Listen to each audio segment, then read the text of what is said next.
Where did you come from? I came from the poor town, county rather, Hancock County Okay. in Tennessee. Sevierville was the county seat, but my post office was in Tazewell, Tennessee. Okay. So, And where'd you come from? are you ready for me? Yeah, I was just asking where just she yeah. I was. came from Johnson City. Oh, okay. Okay. Okay, I was born in Hancock County, and we lived in an all-white neighborhood. My father's family and my grandfather's family were the only families in the little country neighborhood. We did not have school nor church in our community. So, of course, you didn't integrate the whites at that time. My father taught me at home grades 1 through 4. He carved my alphabets on a wooden paddle. There were 6 of us eventually, and that was so that the others could use that same paddle to learn their alphabets when they became of age. And for the extra reading, we read the newspaper that was plastered on the walls to clean up the room, you know. I was very inquisitive and always asking questions about letters and whatever was on the wall.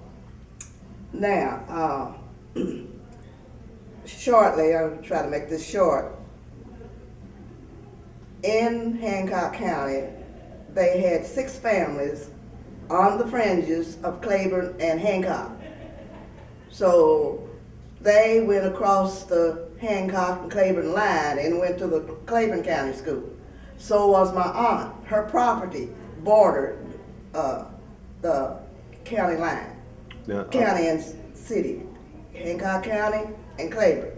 And what I'm about to tell you is that I stayed with my Aunt Pearlie and went to Claiborne County School, elementary school, after the 4th grade. oh, okay. And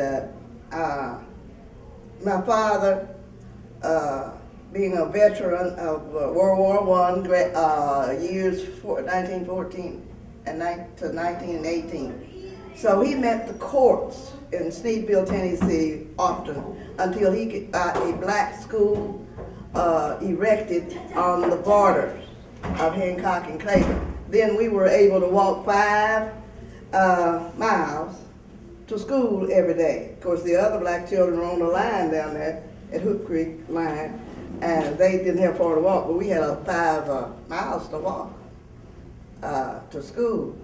Now, so I started in 4th grade then at the new school erected, and then a white guy who was a Parkey, we were Parkeys. I'm sure it's a slavery, a slave thing somewhere way back in history, because there's a lot of blacks and whites who have the same names. Anyway, I went to the 4th grade in this newly erected school in the black neighborhood on the fringes of the county line. So from there, I went to the school my dad was lucky enough to have built. I did the 4th grade. My teacher skipped me from the 5th grade, from the 4th grade to the 6th grade. When I got into 6th grade, the county was so poor, they closed the schools. We didn't get but 5 months of school that year from that county. But in the meantime, while I was staying with Aunt Pearlie, the school teacher was walking with us, staying with my aunt also, to the Claiborne County Elementary School. By then, he was coming from Kentucky in a 1-seater car. And he was taking the good road around to the school then. So my dad approached him, and he took 3 of us, all 3 of us, in this 1-seater car to his school, who was my first teacher in the beginning when I was staying with Aunt Pearlie. Okay, I got through that. Then I went to Middlesboro, Kentucky, and finished high school there. Then I went to Rogersville for my first year in college. I only went 1 year. I didn't stay on campus. I stayed in the city. So I don't know a lot about the campus life and that kind of thing. But anyway, I was successful in going there.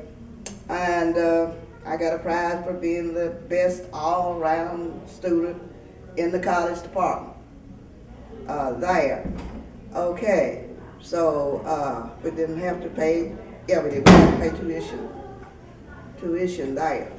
So I was only there 1 year, and then I went to Morristown College and got my other year in junior college. But where Swift comes in the most for me is in my elementary years at the new school that my dad had was successful in getting built. All of my teachers, every last one of them, came from Swift.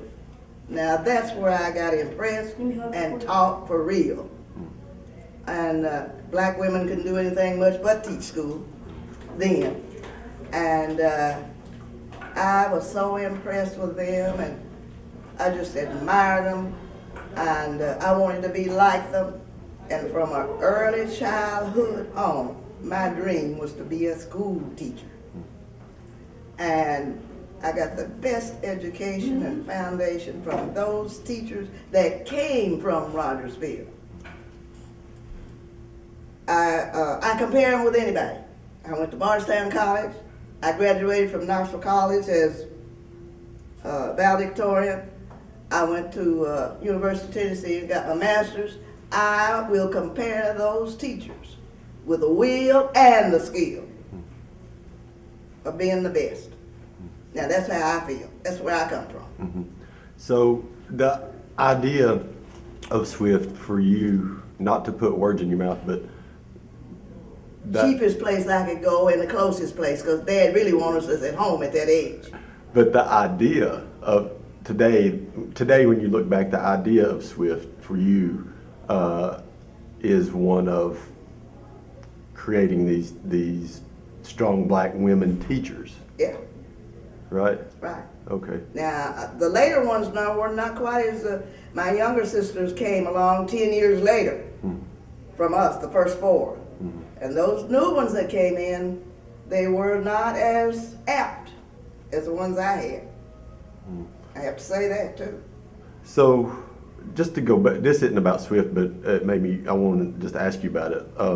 So you stayed close to Hoop Creek. You didn't stay in Hoop Creek, did you? On the fringe. On the fringe of Hoop But Creek. we went to church. With Hoop Creek. I wrote a whole article about that, about being at Hoop Creek, because we had to go there for church. Yeah, and so I'd heard stories about, and it may have just been the boys or something, but folks having to take the bus from Hoop Creek to Morristown to go to school. Yes, sir. They did at that time. They all the way rode that bus across that mountain, Sevierville. Yeah. Across that mountain to Morristown Junior College every day. Every day they did that. My younger cousins and whatnot, but they were in Claiborne County. Right. But it's so then. Well, they didn't have any bus. Didn't have no setup for that. That's after they got pretty strong about putting emphasis on integrating. That's what caused that. They finally cut it out. But that's a long, bumpy ride over that mountain every day. I'm glad I didn't have to do that. Don't let me beat you to death. So. But do you have any stories from Swift from when you attended class there that you like to share? Oh yeah, we had. I was an elementary student, major, and I had very good teachers there. Very good teachers there. But most of my influence came from those teachers that were trained in Rogersville. That's where most of my influence comes from. Nice. And they didn't have to do much to me. I was all excited about it. Yeah. In fact, I just had a vision. Teaching was my divine calling from out of those hills. And only by the grace of God could you get out of those hills and get an education if you had a black face. That's just the way it was. But so happened my dad was a very bright guy, multi-talented, had more to offer the little country community than any other one person living there because he was so talented. Blacksmith, gunsmith, watchsmith, all those things. Plus, he was a good manager, knew how to. I was reared on a 66-acre farm, and there were 6 of us. All of them are gone but 2, and we still own it. Got a nice young white family living in it with about 2 or 3 little children, and their mother, her mother, is living in my Aunt Pearlie's house, where I stayed with the teacher and walked to Claiborne County School, Hook Creek. Well, That's my story. I've got several stories. News Sentinel put out one up here at Tazewell. They've got the story about that Hook Creek thing, about my going to Hook Creek, and about this white McNeil family that gave the church way back when house that also became the schoolhouse. And then as life went on, we had some old-timey deacons there, and we were selling, you know, to buy extra things for the school, blah, blah, blah. And there was a division about it. So they gave it up and built them, had a school built in the center of the Hook Creek, we call it Hook Creek community. And that was built about 1945. And then the church stayed there for a while, and it became dilapidated. And as the old spiritual, we used to sing about this old building's got a leak and we got to move. So that's what we did, to the center of Hook Creek again. And when they got the new building built and everything, I was the some kind of speaker for this new building that they built, because my dad had done so much for it, to being a carpenter as he was. all right. And I think of how I could have missed this. My pastor says all the time, "Oh, you missed it. Let me come again." How I could have missed it. And I said, my dad, he spent 4 years in the military, and then he went to West Virginia, stayed with his sister, and worked in the mines and all that kind of thing. And I said, why in the world did you come back up here in this holler when you knew there was no schools for children? But his father gave him 2 acres of land. He built a house on it then. And when he and my mother married, he moved into his house, because he was not going to give half of his earnings to the sharecropper. He was not. And he taught that hard to us. There's not but one of us that rented for a little while. Every one of us. When we married, we had our own house. Every one of us. Except Hazel, and she probably rented about 6 months, and then my parents helped her Bible. My dad is the main person here, plus the man above. That's my story. Well, I appreciate you sharing it with me. It's interested in it. Yes, it is. Yeah. Do you happen to know Goins? What's his first name? I've got it read.